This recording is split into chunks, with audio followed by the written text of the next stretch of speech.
चुनाव से अपना हाथ सरकार खींच रही है। और देखिए, उपचुनाव एक अलग परिस्थिति में होते हैं, अलग अलग जिलों में अलग अलग समीकरण बनते हैं, अलग अलग कारण हो सकते हैं, हार जीत होती रहती है, लेकिन कांग्रेस मजबूत है। हमारे लगभग 70 विधायक विधानसभा के अंदर हैं, पार्टी का संगठन काम कर रहा है। और मैंने कहा ना, हम सब इस परिणाम की समीक्षा करेंगे और जो भी करेक्टिव मेजर्स हैं उनको उठाएंगे। उनियारा में हार हुई है, कांग्रेस के सांसद लगातार जीतते हैं, सांसद बने यहाँ से। हाँ, वहाँ पर भी हम लोग, हमारा प्रदर्शन अच्छा नहीं रहा, हम नहीं चुनाव जीत पाए। मुझे उम्मीद है हम चुनाव जीतेंगे। वहाँ पर त्रिकोणीय मुकाबला हुआ, कुछ घटनाक्रम ऐसे हुए कि वहाँ कांग्रेस का जो वोट है वो हमको पूरा नहीं मिल पाया। भविष्य में इसको सुधारेंगे, लेकिन एक चुनाव के उपचुनाव के परिणाम से ऐसा नहीं होता है कि भविष्य तय होता है। और आने वाला समय कांग्रेस के लिए अच्छा रहेगा। पूरे टीम कांग्रेस की जो है, एआईसी से लेके प्रदेश से लेके ब्लॉक जिला तक सब सक्रिय हैं। लगातार प्रोग्राम हम लोग दे रहे हैं और सरकार को हमेशा जवाबदेही तय कराने का काम कांग्रेस पार्टी करती है। और आज भी पूरे देश में हमारी मीटिंग हुई, वर्किंग कमेटी की लंबी चली, विस्तार से चर्चा हुई, परिणामों को लेकर चर्चा हुई, आने वाले भविष्य में क्या कदम हम उठाएंगे, नियुक्तियों को लेकर, संगठन को लेकर, प्रभार को लेकर। और मुझे लगता है कि हम ठीक रास्ते पर चल रहे हैं। आने वाले जो भी पॉलिटिकल चुनौती हुई उसका हम डट का मुकाबला करेंगे। पहले साहब, समरावता से कांग्रेस नेताओं ने दूरी बना ली, आखिर क्या वजह रही कि अभी तक आज कांग्रेस मेरी बात सुन लीजिए, ये सरकार को जवाब देना पड़ेगा। आज तक भी जिन लोगों पर रात को घुसकर आपने लाठियां चलाई हैं, बर्बरता से व्यवहार किया है, हड्डियां तोड़ी हैं, उनके वाहन जला दिए गए हैं, उनको आज तक मुआवजा सरकार ने नहीं दिया है। और ये मैं नहीं कह रहा हूँ, ये भाजपा के लोग भी बोलते हैं इस बात को। तो सरकार, हम तो मांग रहे हैं भाई। पहली बात हमने, सुन लीजिए मेरी बात, पहली बात हमने करी थी। चुनाव होते रहते हैं, लेकिन इसका ये मतलब नहीं है कि आप सरकार खुद ही हिंसा करेगी तो फिर लॉ एंड ऑर्डर कौन मेंटेन करेगा। और मैं तो कोई हिंसा करे मैं उसके पक्ष बिल्कुल नहीं, कोई भी हो। और सरकार भी ऐसा करती है तो विरोध हमें करना पड़ेगा, लेकिन सरकार की जिम्मेदारी बनती है कॉम्पनसेशन दे, मुआवजा दे, और जो जिम्मेदार लोग हैं उस पर कार्रवाई करे, और जुडिशियल इंक्वायरी इसकी होनी चाहिए। आप हमेशा राजनीतिक सूचिता की बात करते हैं, अच्छे शब्दों की बात करते हैं, लेकिन राधा मोहन अग्रवाल आते हैं भाजपा के प्रदेश प्रभारी, फिर वो अपने अंदाज में कुछ बयान दे जाते हैं। नहीं, आप खुल के पूछो, क्या पूछना चाह रहे हो आप पर हमला बोलते हैं, हनुमान मेरीवाल पर हमला बोलते हैं, राधा मोहन अग्रवाल भी प्रदेश प्रभारी हैं। भाई, मैं तो इन सज्जन जो आपका दौर भी खत्म बता देते हैं, सबरवाल जी जो हैं, अग्रवाल जी हैं, मेरी से मुलाकात हुई नहीं है, ना मैं इनको जानता हूँ, लेकिन मुझसे इतना विशेष प्रेम ही क्यों रखते हैं, मैं जब मिलूंगा तो पूछूंगा उनसे। तो संगठन का काम करना चाहिए, अपनी बात को रखना चाहिए। बाकी राजनीति में बेहतर ये रहता है कि जो टीका टिप्पणी है वो एक स्तर की होनी चाहिए, और अपने विरोधियों को भी हमें कभी कम नहीं आंकना चाहिए, सबको सम्मान देना चाहिए। मैं हमेशा इस बात को बोलता आया हूँ। लेकिन जैसे मैंने पहले कहा, मेरा उनसे परिचय नहीं है, ना मेरी मुझे मुलाकात हुई है।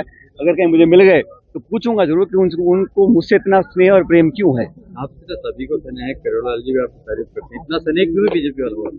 भाई, ऐसा है, राजनीति में सैद्धांतिक राजनीति होनी चाहिए, वैचारिक होनी चाहिए, और मुद्दों पर अपने स्टैंड कायम रखने चाहिए। जो लोग इस बात को करते हैं वो लंबा लोगों के दिल में जगह बना के रखते हैं।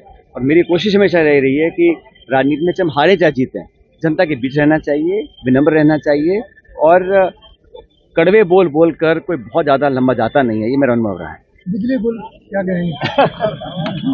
1991 में एक कानून पारित किया था, और वो कानून सरकार का नहीं, पूरी सर्वसम्मति से संसद ने पारित किया था कि देश की आज़ादी के बाद जो धार्मिक स्थल हैं उनको एज इट इज रखा जाएगा, यथावत रखा जाएगा।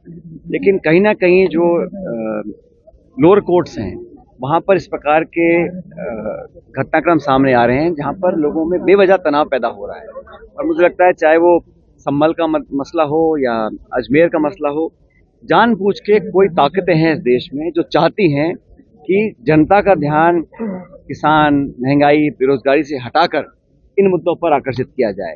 इससे तनाव पैदा होता है, बेवजह निर्दोष लोगों की मौत हुई संभल के अंदर, और कोई ना कोई इसके लिए जिम्मेदार है। तो ये जो इन बातों को अंजाम देने वाले जो लोग हैं उनसे हमें परहेज करना पड़ेगा, जो ताकतें लोगों को बांटना चाहती हैं। आज राहुल गांधी जी, प्रियंका गांधी जी, संभल में जो लोग जिनकी मौतें हुई हैं उनसे मिलना चाहते, परिवार से मिलना चाहते थे, उनको जाने से रोक दिया गया है। और वहाँ पर एक तनाव का माहौल पैदा करने की कोशिश की जा रही है, क्योंकि भाजपा की जो राजनीति है वो ध्रुवीकरण पर टिकी हुई है, और ये एक धीमी आंच पर हमेशा कुछ न कुछ सुलगाने की कोशिश करते रहते हैं। अब आप अगर देश में ये मुहिम छेड़ दो कि हमें हर घर मकान पूजा और धर्म स्थानों को खोदना है, फिर नीचे क्या निकलेगा देखना है, उसके नीचे और क्या निकलेगा, तो अंत नहीं है। इतना पुराना ये देश है, तो देश की संसद ने 91 में ये कानून पारित कर दिया था कि इस आज़ादी के बाद जो यथास्थिति है वो मेंटेन रहेगी। तो ऐसी क्या वजह आ गई है कि हम लोगों को बजाय इसके कि लोगों को रोजगार दें, महंगाई कम करें, किसानों की मांग पूरी करें, आज किसान धरना दे रहे हैं, देश की राजधानी पर हजारों लाखों किसान पहुंच रहे हैं, एमएसपी पर कानून बनाने की मांग रख रहे हैं। सरकार को उन पर ध्यान देना चाहिए और संसद में भी चर्चा होनी चाहिए, सार्थक चर्चा हो जो देश के ज्वलंत मुद्दे हैं। तो ये जो लोगों के अंदर एक टकराव पैदा करने की जो एक लोगों ने ठान रखी है, उस मंशा को मैं गलत मानता हूँ। देश सबका है, संविधान में सबको बराबर का अधिकार और हक दिया है और ये देश की खूबसूरती है। इसको जो ठेस पहुंचा रहे हैं वो देश का नुकसान कर रहे हैं। आजकल किरोड़ी लाल जी काफी एक्टिव नजर आ रहे हैं, दिन से लेकर रात तक अपनी सरकार। कल रात को भी वो पुलिस के खिलाफ ही जो है, तो जब सरकार के अंदर से आवाज उठती है तो कहीं ना कहीं देखना पड़ेगा कि सरकार की कार्रवाई में कमियां हैं। लॉ एंड ऑर्डर है, पुलिस प्रशासन है, नौकरियों की बात हम करते हैं, वो एसआई की नौकरी का मुझे पता नहीं अब तक क्या निर्णय लिया गया है। तो लगातार मामले को लटकाया जाता है और ये बात कोई मैं नहीं कह रहा हूँ, पूरा प्रदेश कहता है कि आज राजस्थान में अफसरशाही हावी है और जो सत्ता पक्ष के सांसद हैं, विधायक हैं, मंत्री हैं, उन तक की कोई सुन नहीं रहा। तो ये बड़ी अजीब स्थिति पैदा हो गई राजस्थान के अंदर। पहली बार मैंने देखा है कि सत्ता पक्ष के जो सत्ताधारी लोग हैं उन्हीं को चीखने चिल्लाना पड़ता है, उनकी कोई सुनता नहीं है। तो इस प्रकार का जो वातावरण बना है, ये पहली बार मैं देख रहा हूँ प्रदेश के अंदर। ये को अच्छा नहीं है, क्योंकि जनप्रतिनिधि की आवाज़ को सबको सुनना चाहिए और सरकार के अंदर से अगर आवाज़ उठ रही है कुशासन की या लापरवाही की या गैर कानूनी कार्रवाई की, तो सरकार को फिर कब जगेगी सरकार? हम तो विपक्ष का काम कर ही रहे हैं, लेकिन सरकार के अंदर से जो आवाज़ आ रही है, तथ्यात्मक जो बातें हैं, उस पर अगर कोई कह रहा है, सरकार को संज्ञान लेना चाहिए। और डॉक्टर किरोड़ी मीना जी अभी भी फिलहाल मंत्री हैं प्रदेश सरकार में, अभी तक तो है ही वो।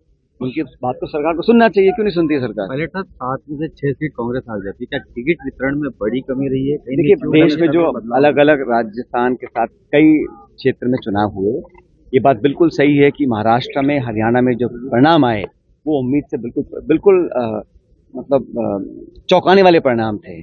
और राजस्थान में भी हमारा प्रदर्शन अच्छा नहीं रहा, हम मात्र 1 सीट जीत पाए थे। लेकिन मुझे लगता है कि जो भी कमियां रहीं, क्योंकि जब हम पार्टी चुनाव जीतती है उसका श्रेय सब लेते हैं। आज अगर हम नहीं जीत पाए हैं, उसकी जिम्मेदारी हम सब लोगों की है, किसी एक की नहीं है। दौसा का चुनाव हम लोग जीते और वहाँ पर भी सब तरह के सरकार ने हथकंडे अपनाए, बावजूद उसके उस इलाके के लोगों ने कांग्रेस को पसंद किया, हम वहाँ चुनाव जीते। लेकिन जहाँ हम चुनाव नहीं जीत पाए हैं, उन कारणों को संगठन भी देख रहा है, कमेटियाँ बनी हुई हैं और हम लोग इसमें सही समय पर सही कार्रवाई भी करेंगे कि ऐसा क्यों रहा। क्योंकि आप सही कह रहे हैं, प्रदर्शन हमारी उम्मीद से बहुत कम रहा। लेकिन बाई इलेक्शंस कई जगह हुए, प्रियंका गांधी जी रिकॉर्ड मार्जिन से जीती हैं, वायनाड से। उत्तर प्रदेश में हमारा गठबंधन कई जगह आगे रहा। तो ऐसा नहीं है कि एक तरफा परिणाम आए, कुछ परिणाम पक्ष में आए, कुछ हमारे पक्ष में नहीं आए। पायलट साहब, 2023 में आपने लगातार मांग उठाई कि सरकार रिपीट होने के लिए कदम उठाए जाने चाहिए। सरकार भी रिपीट नहीं हुई, लेकिन अब उपचुनाव का इतिहास भी बदल गया जो आपके पक्ष में था।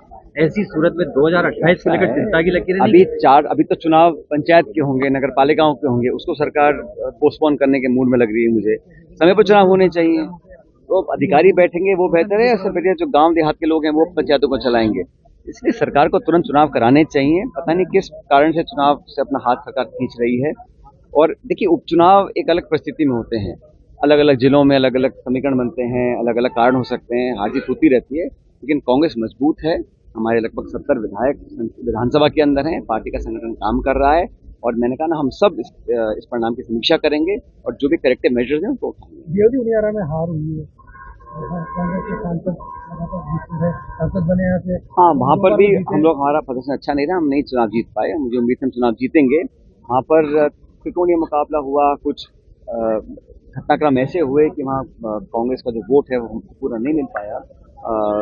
भविष्य में उसको सुधारेंगे, लेकिन एक उपचुनाव के परिणाम से ऐसा नहीं होता है कि भविष्य तय होता है। और आने वाला समय कांग्रेस के लिए अच्छा रहेगा। पूरे टीम कांग्रेस की जो है, एआईसी से लेके प्रदेश से लेके ब्लॉक जिला तक सब सक्रिय हैं, लगातार प्रोग्राम हम लोग दे रहे हैं और सरकार को हमेशा जवाबदेही तय कराने का काम कांग्रेस पार्टी करती है।